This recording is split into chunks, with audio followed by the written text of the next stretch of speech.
I am Hallie Certain. I am a 5th grade writing, grammar, and social studies teacher, and I work at Phalen Leadership Academy's location 48. Yeah, I had a mutual friend who went with First Makerspace and did their program, and I've been to visit the school and seen kind of what she does, and so it kind of inspired me to try to create something like that here.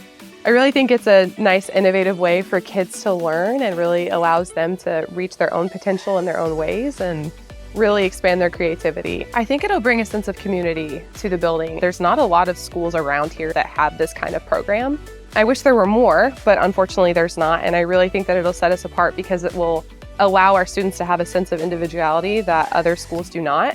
Letting them explore what they want to do and giving them the autonomy of choices to just kind of create their own inventions and kind of show me who they are through these hands-on activities. This is going to be a cool way for those kids to open up and show me a lot about themselves. These kids will do these things in this makerspace and then they'll go home and tell their families about it and their cousins who go to different schools. So I really think that just having it alone will set us apart.